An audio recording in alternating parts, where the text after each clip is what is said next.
Good morning, everyone, and welcome to the Bozard Ford Studio for the St. Johns County show that's on in the morning.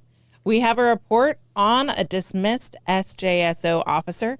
The horse carriages will be banned during the seawall construction. 3 rescued after a boat capsized in the inlet. A man arrested under new super speeder law, and the Cultural Council launches Black Heritage Trail. We'll get to all that and more, but first we want to thank Bozard Ford.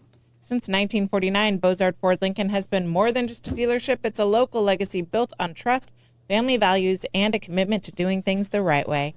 Proudly serving St. Augustine for over 25 years, Bozard offers award-winning service, unbeatable selection, and a state-of-the-art facility with 91 climate-controlled service bays, a quick lane for no appointment-needed maintenance, and even Ford's Garage restaurant right there on site.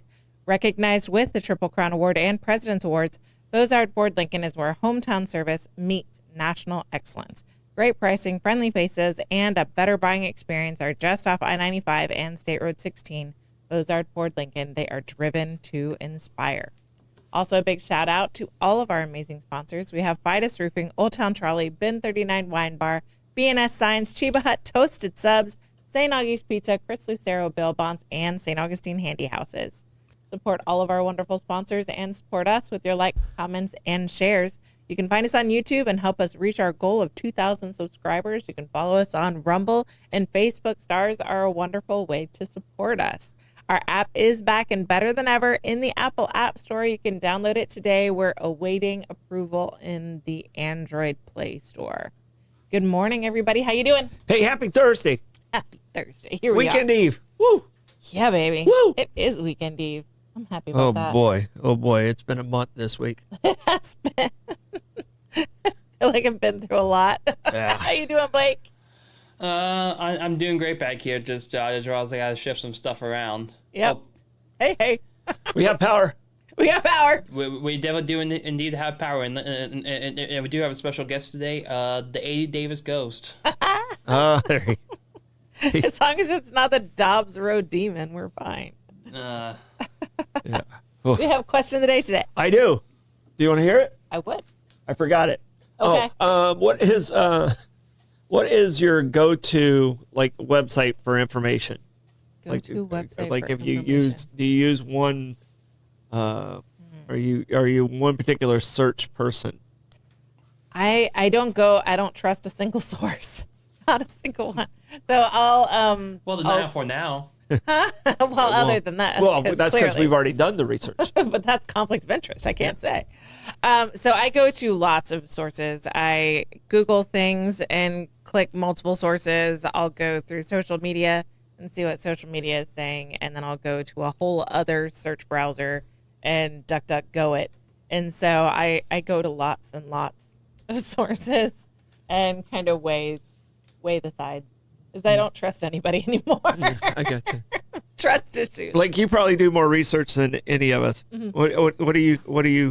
What's your kind of go-to? What's your starting point? Yeah. Well, I would definitely Google for just gain like a basic understanding of okay, they might have their AI thing for like a specific search, but however for like other things it might be Wikipedia, it might be if I'm looking at sports, it might be the multiple reference pages baseball reference, pro football reference, StatHead, stuff like that.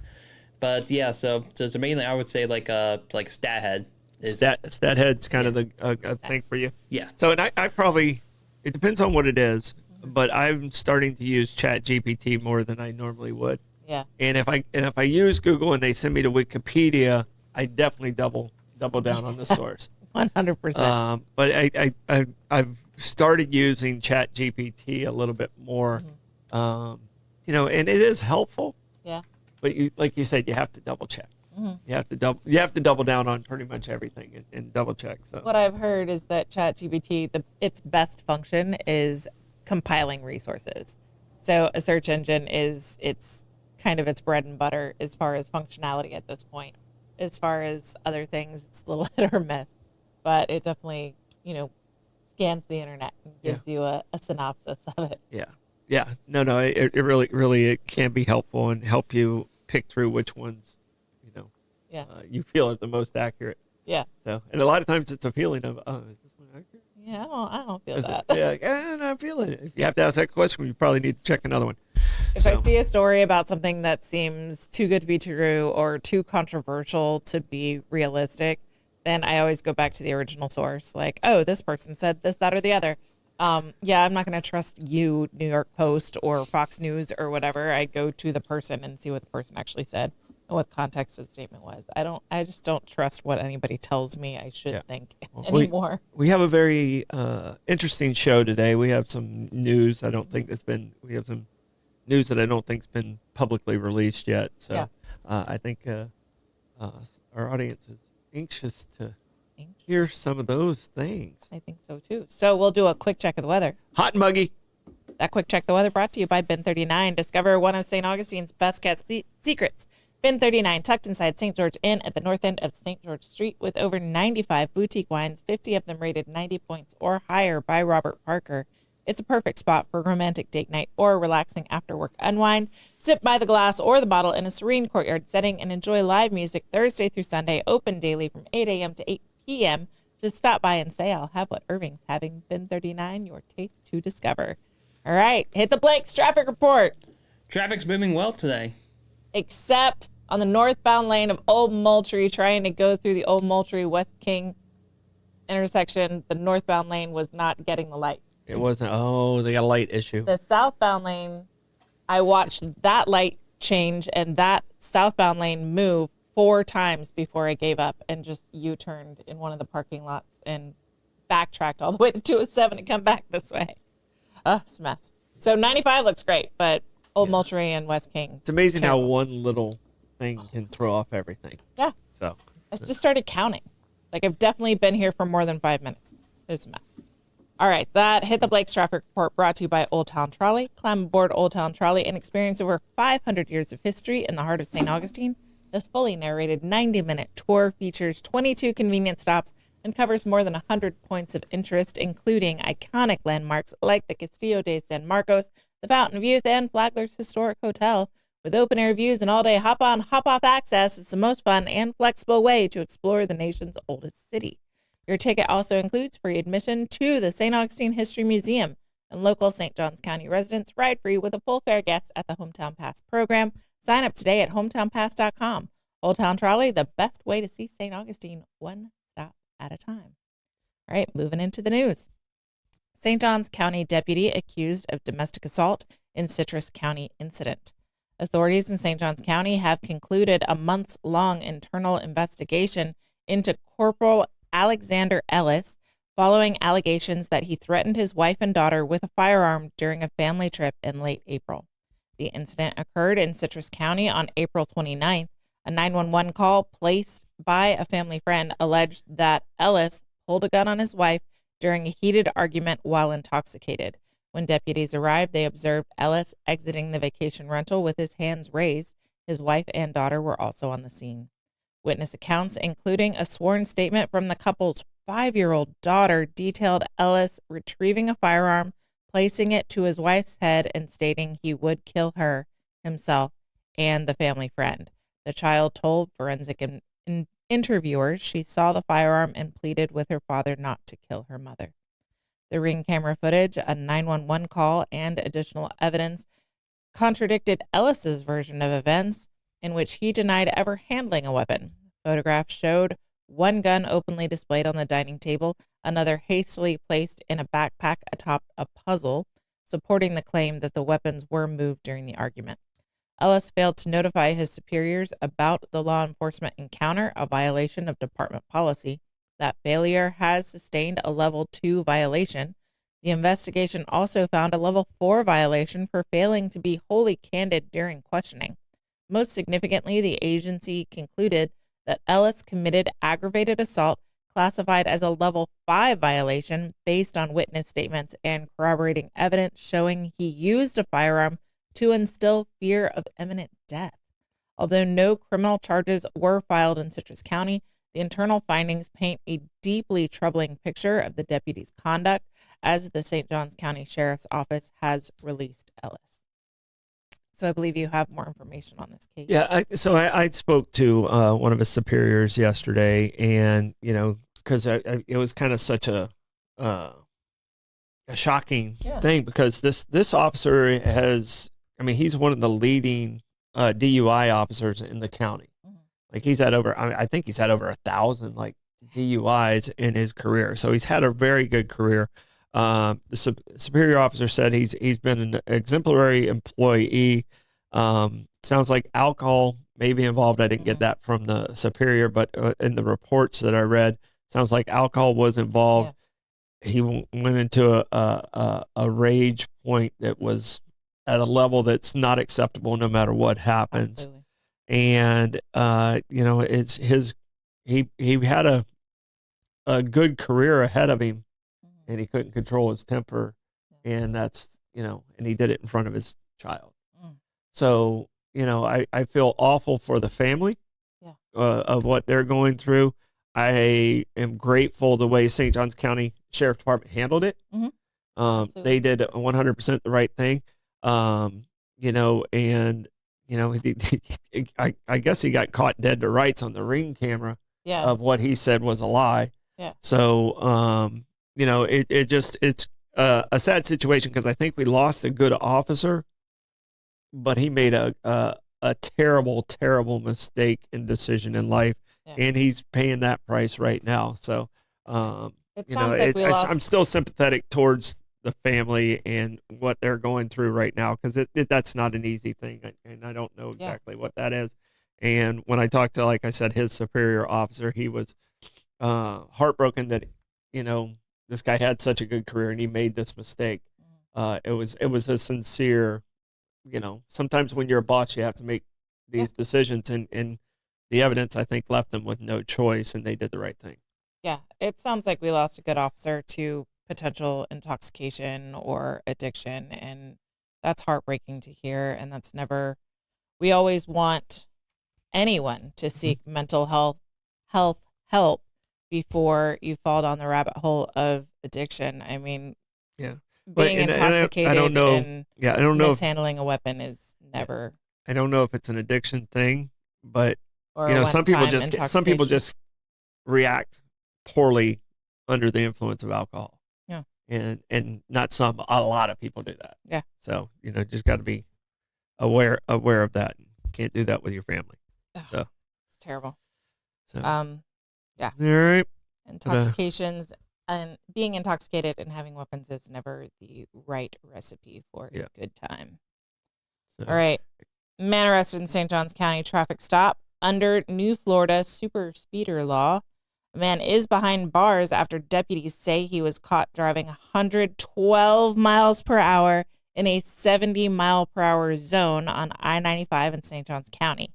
28-year-old DeQuavius Dowse was arrested Sunday and charged under Florida's new dangerous excessive speeding law, which took effect July 1st.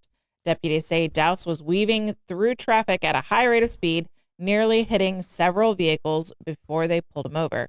The law makes it a crime to exceed the speed limit by 50 miles per hour or more, driving 100 miles per hour or more while changing lanes or passing another vehicle, or going 35 miles over the speed limit on any road that's not a highway. First-time offenders face up to 90 days in jail and a $500 fine or both. Repeat offenders could see up to 6 months in jail, $1,000 in fines, and multiple violations within 5 years can result in losing your license for at least 180 days. Deputies released an arrest video of the incident on social media. I did see that video, and it was uneventful mostly. Yeah, no, you can't go 112. You just can't. You, like, if you're doing 80 in a 70 or 85 in a 70, okay, you're speeding. You still are speeding, and you're probably going to get a ticket. You go 112 anywhere, you got to expect you're going to jail. Yeah, that's not good. Yeah, I mean, I've done it on open roads where I thought everything was fine and stuff, like in my earlier days when I was around 28.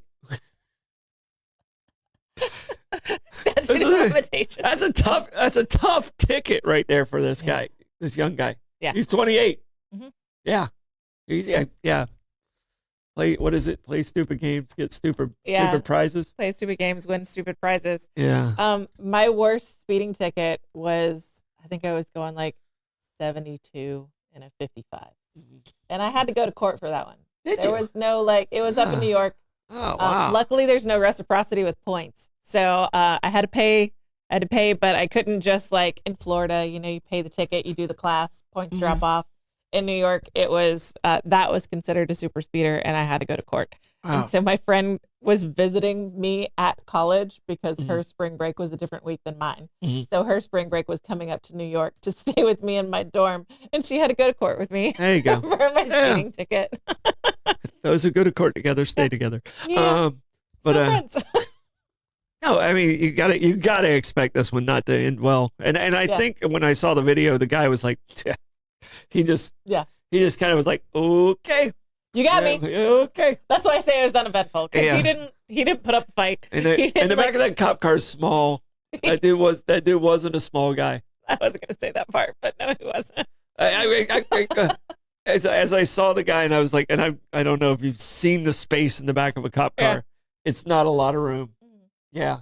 He immediately learned the consequences of his actions. Yeah. And I'm just gotta say that the position of the body cams is not a flattering angle if you are among the fluffies. And as fat, I can just say, like, that's not the angle I would want to be shot from. Yeah. And it did that man no favor. It really didn't. It really, he was not looking, I mean, he was super polite. He was. And he was very accommodating, but you made the news, man.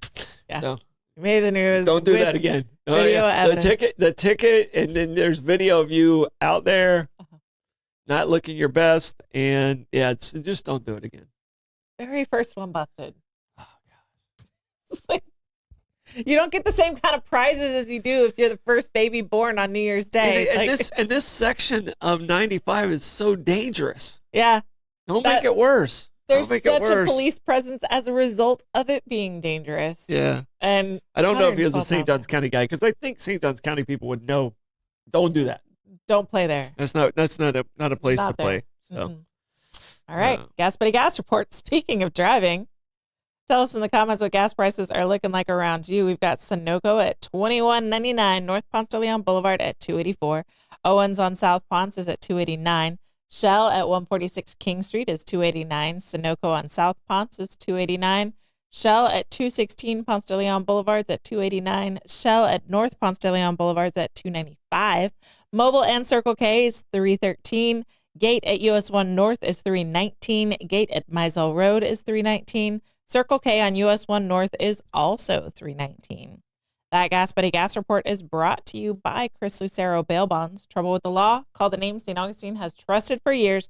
Chris Lucero Bail Bonds, available 24/7. Their experienced and compassionate team works fast to get you or your loved one out of jail and back home. From paperwork to release, they make the process simple, discreet, and stress-free. No judgment, just help when you need it most. When time matters, remember the name and the number, Chris Lucero Bail Bonds at 904-822-BAIL. That's 904-822-2245. And that is my least favorite read to do in front of Sheriff Hardwick. And then he sits there and says, "Tutu, tutu, tutu," while I'm telling people how to bust out of his jail. Yeah. All right, live music today. Got Joshua Tennessee Worthy, Milltop Tavern at 12 o'clock. Edwin Barbosa, Ben 39 Wine Bar at 1 o'clock. Jaja Flamenca is at La Cocina at the cellar upstairs at 1 o'clock. Cam Wheaton's at Pierre's Pub at 1 o'clock. Smokin' Joe Showers at Backyard Island Cafe at Me Hands at 3 o'clock. Brooke Garwood is at Ben 39 Wine Bar at 4 o'clock. John Q is at Milltop Tavern at 4:30. Dewey Vaya is at Guy Harvey Resort at 5 o'clock. Vinny Jacobs is at Hurricane Grill and Wings at 5 o'clock. Alan Arena is at Oasis Deck and Restaurant at 5 o'clock. Trevor Compton is at St. Augustine Shores Golf Club at 5 o'clock. Heather Craig is at Beaches at Volano at 5 o'clock. Chase Reidman is at AJ's Kitchen and Cocktails at 5:30. Brett Blackshear is at Salt Life Food Shack at 6 o'clock. Doug Hyde, a.k.a. the Duggernaut, is at Marina Munch at 6 o'clock. Bad Endings is at Pesca Volano by Michael Lugo at 6 o'clock. House Cats is at Prohibition Kitchen at 6 o'clock. Little Silver is at Uptown Pizza at 6 o'clock. Bad Dog Mama is at Plaza de la Constitucion. Concerts in the Plaza at 6 o'clock. Still standing. Elton John tribute at Cafe 11, 8 p.m. Contact Buzz is at Tradewinds at 9 o'clock. And Cholula is closing out the night at the Bar with No Name at 10 o'clock.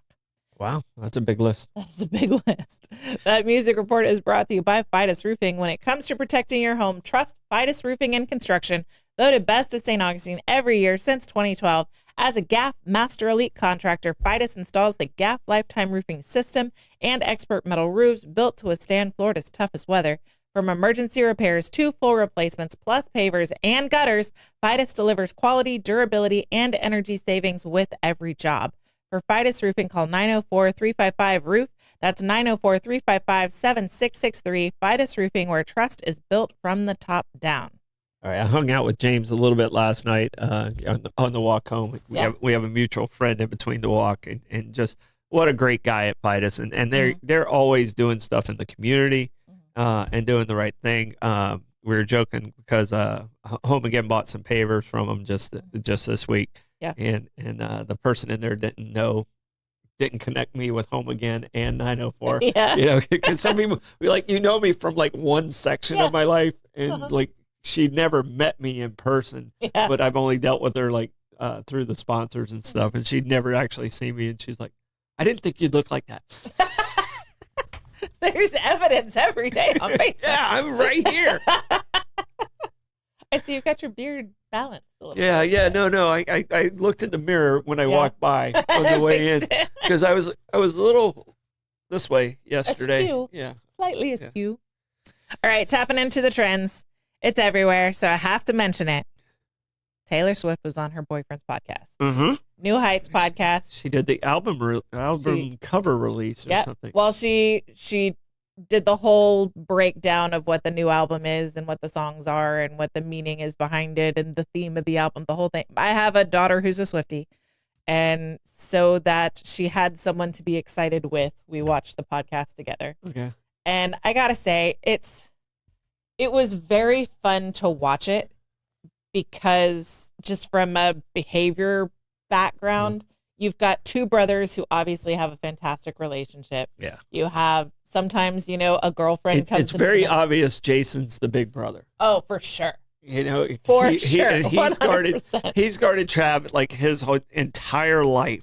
And it's very obvious Jason. And Jason could be one of the most lovable celebrities out there right now. I think so. Yeah. Yeah. So I mean, I just want to snuggle with him. I know. Yeah. I want to party with that dude. He would drink me under the table and would never remember me. I would be completely forgettable to him, but I just want to hang out with that dude once. Well, he and his wife, I think that would be a blast. Oh, and she's a blast. She's hilarious. Yeah, so she's a blast. I mean, they do such a great job together. Mm-hmm. And the story of, Travis came to Cincinnati. That's where they went to college. Mm-hmm. And he got caught with some weed or something in his freshman year and got kicked off the team. Okay. And the only reason he was able to get back on the team is because of Jason. Mm-hmm. And that was a huge turning point.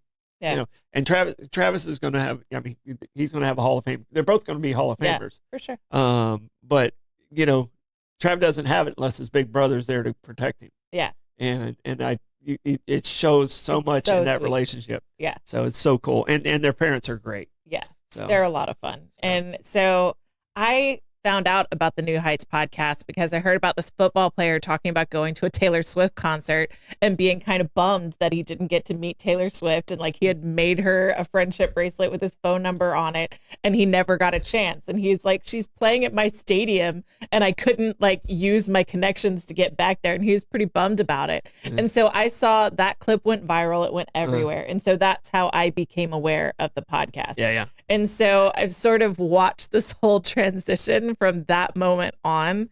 And it's fun to watch just if you appreciate relationships, like positive relationships, and the way people kind of banter with each other when they love each other and they feel safe. And then to see her come into it. And like I said, I'm not a Swiftie. I was in college when she was popping off, so she seemed kind of juvenile to me. Mm-hmm. So I was never really into her music. And so, to me, she's she's just a girlfriend in this situation. Like, I know who she is and everything, but she's just the girlfriend, and seeing the girlfriend come into this relationship with the brothers and to be able to joke around with both of them and the way they talk to her and they care about her and her interests. It was just really sweet to watch. Here's what my takeaway is, and because family is so important. I met Taylor and her dad like in 2008 in LA. So crazy. All right. Like, and she hadn't even taken off yet. Yeah. And the takeaway I had from that was like, man, that dad is just giving everything for this girl. Yeah. You know, and she was talented. I mean, but there's a lot of people that are talented that you see in that thing. But I mean, the takeaway I had was, man, her dad just gave up everything just to make sure his daughter got her dream. Yeah. And then you take the other side of that equation with Travis and Jason. The thing that shows that family love more than anything is Jason and his little girls and how much they love their Uncle Trav and that entire family. And then the two of them coming together. I mean, it's perfect. Yeah. So, and they talked about her dad. I hope it doesn't get screwed up. I know. I hope it doesn't get screwed up. I'm really rooting for that entire. Of all the celebrity we finished couples. third as America's favorite couple. I'm hoping that they're up there. Yeah. So, I mean, I hope they're at least fourth. They did talk about her dad on the podcast last night, and it was really sweet. And they described him as a man that could have like a 10-minute conversation with you in an airport in 1977 and maintain a friendship to this day. I'm telling you, he was one of the, I mean, like I said, first off, I thought I was going to be Taylor Hicks at the show, and it was Taylor Swift. And I didn't know who she was. Yeah. And no one knew who she was at that point. Taylor Hicks had just won like American Idol or something like that. So I completely was like, when she came on stage, I was like, okay, I didn't know last names or anything. I was like, oh, okay. So you messed up in thinking that Taylor Swift was, And that's the picture from that event. Really, Blake? The lore. That's awesome. At some point during this new era of the 904 now, that photo still has to remain at some point. Oh gosh. That's 2008 right there. But her dad's ability to meet you once and maintain a friendship forever, that's how Taylor gave Travis a chance. Because he became friends with Andy Reid and maintained that friendship forever. And so when this clip goes viral and people are contacting Taylor like, why didn't you meet Travis? She's like, man, I mean, he did no logistical work to try and meet me. And now he's going on his podcast complaining about me not meeting him. That's kind of weird. And then everybody that she knew, because she knows Andy Reid, just talked about how amazing a person he is. And so she's like, okay, I'll meet him. And so it's all of those connections that her dad's made throughout the years that gave her the green light on like, you should definitely meet this guy. Yeah. And I can tell you, I mean, and I, you know, Maeve and I listened to Taylor in the car quite a bit, and we played Taylor like 3 times because we played Maeve's playlist at trivia the other night, and everybody loved it. But you know, the takeaway I had was, dude, her dad's such a cool dude, and it sounds like everybody has that same impression, which is awesome. So it was a fun podcast. If you're gonna watch a different podcast today other than this one, then I would suggest watching the New Heights podcast with Taylor Swift. It was really sweet to watch just to see the family dynamics and how they banter with each other. It was kind of fun. Yeah, and Rebecca says I have that kind of relationship also, but I have the opposite polar also. You either love me in those 15 minutes or you hate me. There's no central ground with me, and I've always been that way, and I understand that's my personality. Yeah. So, and Mike and I, when we do things together, we have such different personalities. I was like, you got to take this one. That's a you. You got to take this. I got this one. You got to take this one. That's true. So, because I mean, funny. you know, because he has that goody two shoes side, and a lot of people don't like the goody two shoes. Yeah, so he has the same situation, but from a different perspective. Yeah, he's not as polarizing as I am, but you know. In most crowds, I guess. Yeah. All right. Horse-drawn carriages to be barred from Premier St. Augustine stretch during construction project. Horse-drawn carriages will soon be banned from one of St. Augustine's most iconic routes. City leaders say the carriages will not be allowed along Avenida Menendez during major seawall construction projects set to begin later this year. Mayor Nancy Sykes-Klein confirmed the restriction on Monday's city commission meeting. The city manager, David Burcham, adding that the move is necessary while the Florida Department of Transportation works on the $45 million project. That work will replace aging infrastructure along the Matanzas River, improve pedestrian safety, and bolster storm protection, and is expected to take about a year. The scenic bayfront has been a prime route for carriage operators for more than a century, but the temporary removal comes as the industry faces growing controversy. Opponents, including activists who regularly speak at commission meetings, have raised concerns about horse welfare and presented photos they say show poor conditions. A recent petition calling for new restrictions has gathered around 500 signatures. Supporters, however, argue carriage operators care for their animals, property, and provide a valued tourist experience. City leaders say the issue will be revisited in the future, but for now, carriage operators will have to find alternate routes. I don't love this. This feels like a backdoor way to get them to. Well, I've seen the project, and it would be challenging of where they're at because it extends into that lane.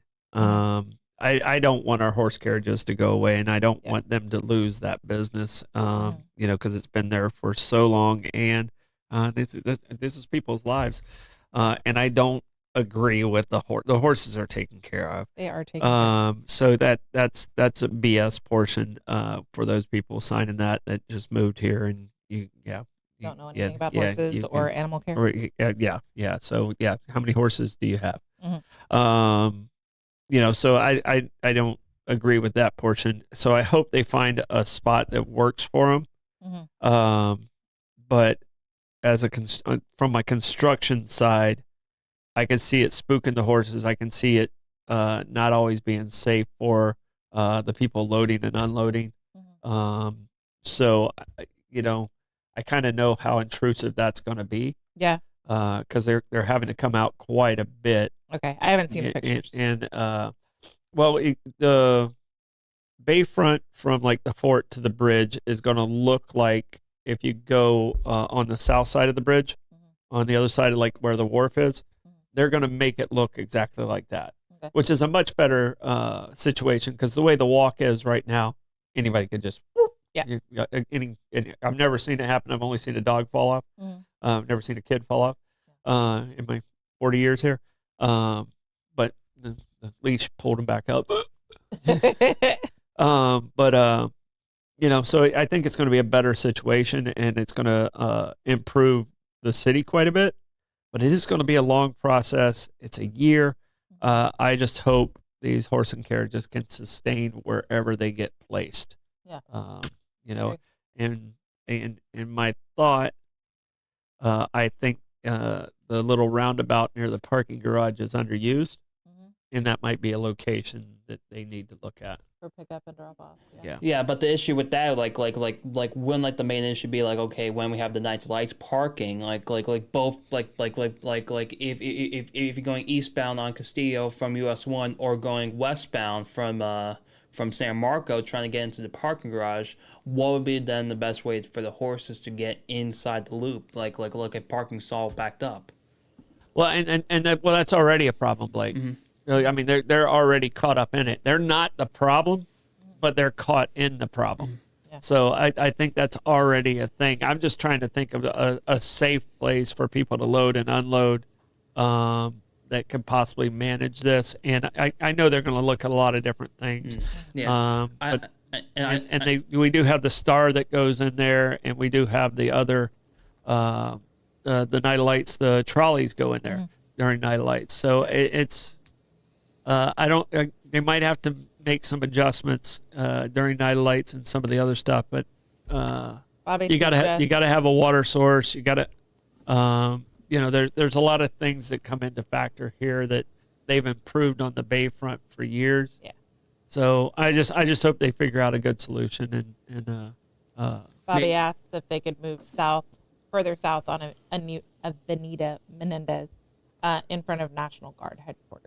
Yeah, and that would hurt business because it's not in the Night of Lights, and it's in a neighborhood that's a residential in a lot of ways, depending on how far you go down. So possibly you camp, so possibly like a not good staging area is like like Eddie Vickers or Robert Haling Park.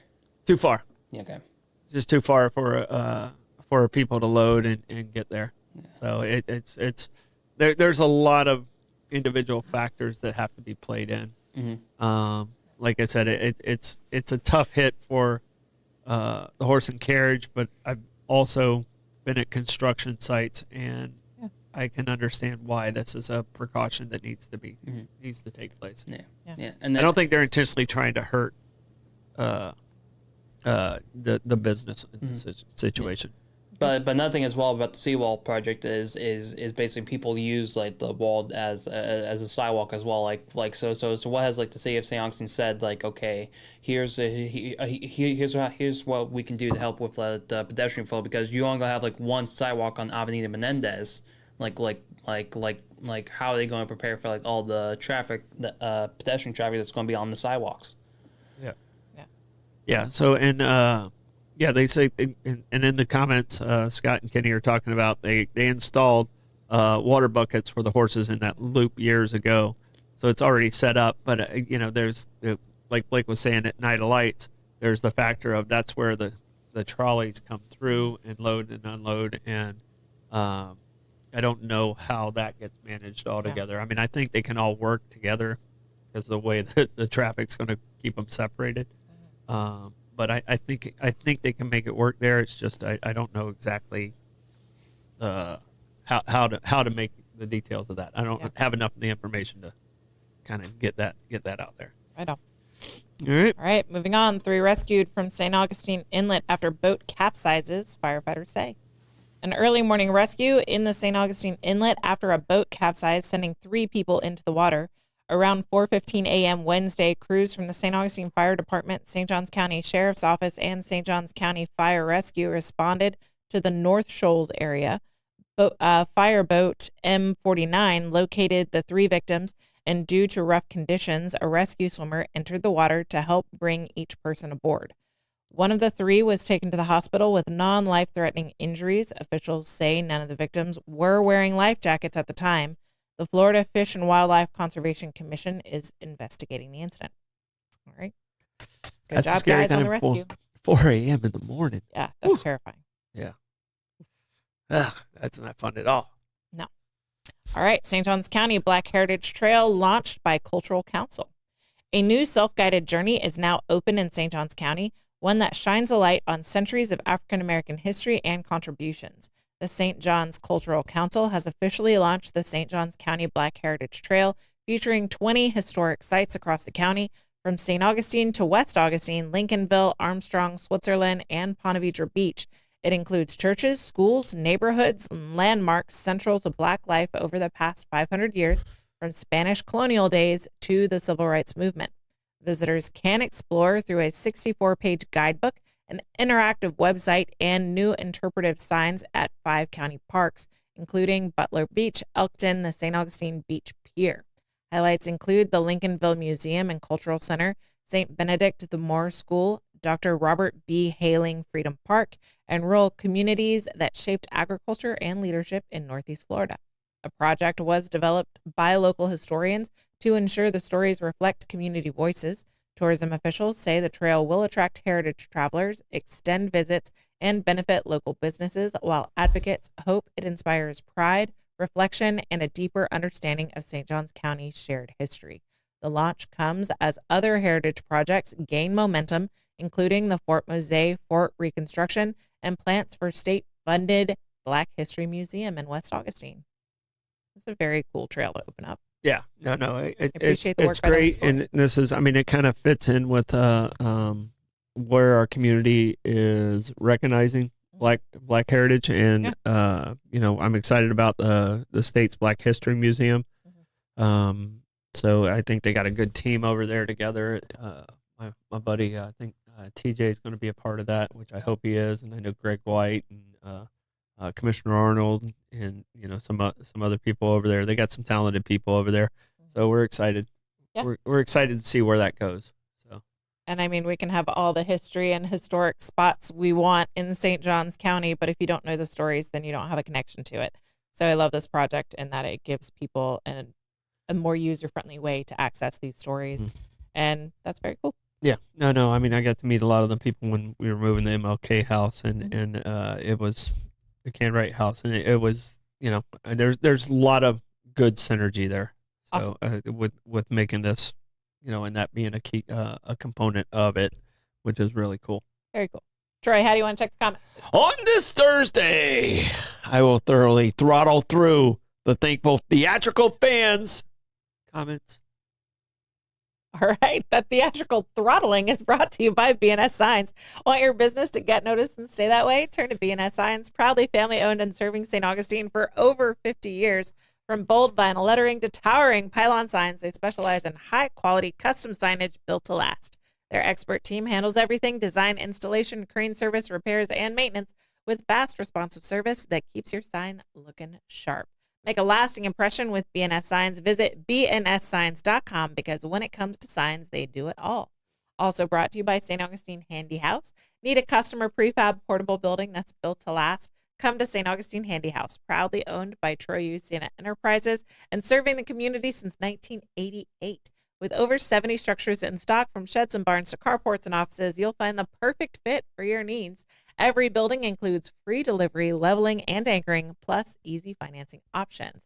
Visit them on State Road 16, open Monday through Saturday, or call 904-823-9092. St. Augustine Handy House, where quality meets convenience and community matters. I didn't blow the phone number today. Woohoo! Comments report, Troy. All right. Costco is at $2.64. Thank you, Tim, for that. Joy, BP was at $3.17. Wawa was at $3.19. Google seems to be the go-to search engine. People basically agree with you. Trust nothing. Trust no one. Trust nothing. And, it sounds like a lot of people, I'm glad St. Johns County did what they did with that officer. We really don't know the full story, but Citrus County, I'm not so sure. What is up with that? I like I said, we don't know enough details to know exactly what that is, but it seems like something else could have happened there. And again, sympathy for that family. And just a lot of love out there. No one noticed that you and I almost cried talking about family.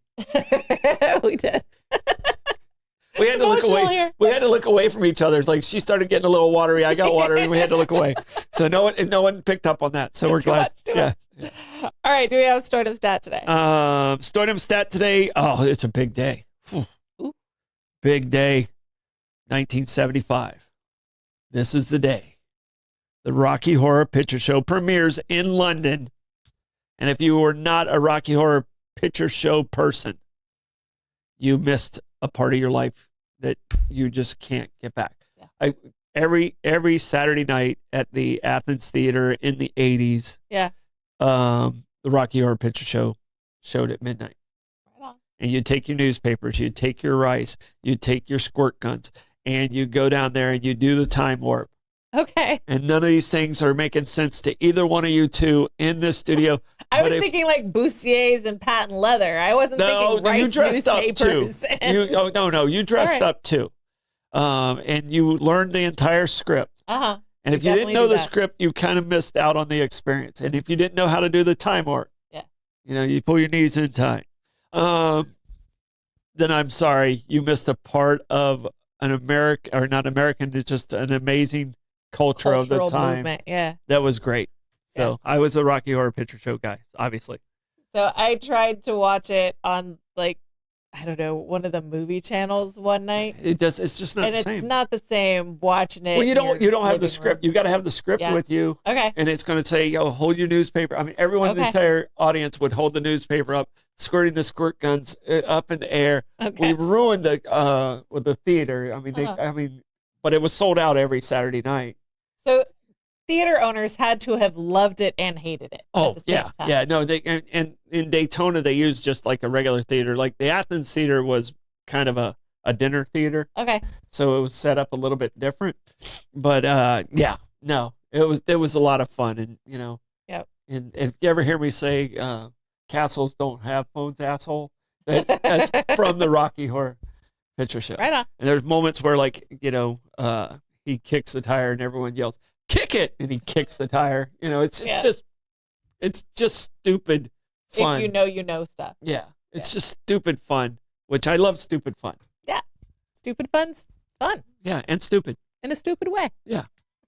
That's Stardom Stat, brought to you by something that's not stupid. St. Augie's Pizza in downtown St. Augustine, right at the corner of Riberia and MLK. Oh, it's stupid good. It's stupid good, but it's not stupid. Yeah, we had it yesterday for Get lunch. yourself a slice today.